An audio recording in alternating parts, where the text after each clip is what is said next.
So I just finished reading Wuthering Heights by Emily Bronte. I read it on my Kindle and I also listened to it on Audible. So I don't have a physical copy, which after reading this book, I need the physical copy. I watched an older film of Wuthering Heights like 10 plus years ago and fell absolutely in love with this story. It's so tragic, beautiful, obsessive. So for those of you who have never read Wuthering Heights, the book starts off with Mr. Lockwood, who is a tenant of Heathcliff's. So he goes over to meet his landlord, Heathcliff, and while he's at Wuthering Heights staying the night, he has a ghostly experience where he believes he sees the apparition of Catherine, who is one of the late residents of the home. And it's even further believed for him because Heathcliff, when he does go into the room after Lockwood kind of freaks out, he is calling after Catherine, like, please come back, like, come back to me. So he's like, I gotta get out of here. When he leaves, he goes and talks to Nellie, his housemaid slash servant, who was once a housemaid and a servant for the Earnshaws and the Lintons. So the Earnshaws are Catherine and her brother Hareton and Heathcliff. Well, Heathcliff is actually an adoptive kind of Earnshaw.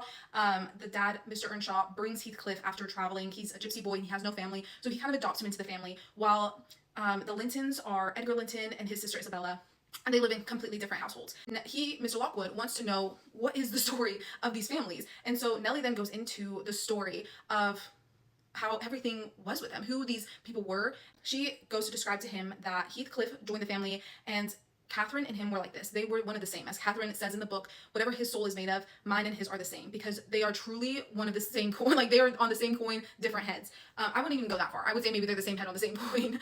That's kind of like the start of the ends, the start of the tragedy. And we kind of get to see what happens from there. Infamous love triangle, kind of, with poor Edgar. Like, oh, my heart, Edgar. I'm so sorry.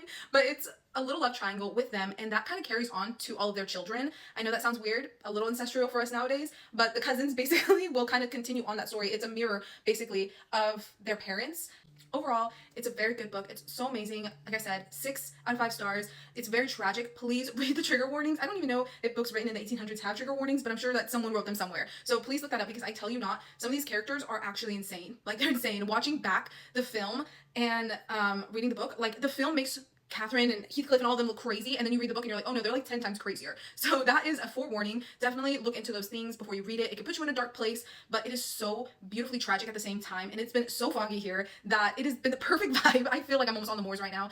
If you saw one of my other videos, you could kind of see the vibe I've been like having for the past week here, and so it's been perfect to read it. I absolutely loved it. I absolutely adored it. I cannot wait to go watch the movie here soon, and I hope you guys enjoy. If you read it or you have read it, please leave me a message or comment, because I would love to talk about this book more and see other people's opinions and perspectives on the story.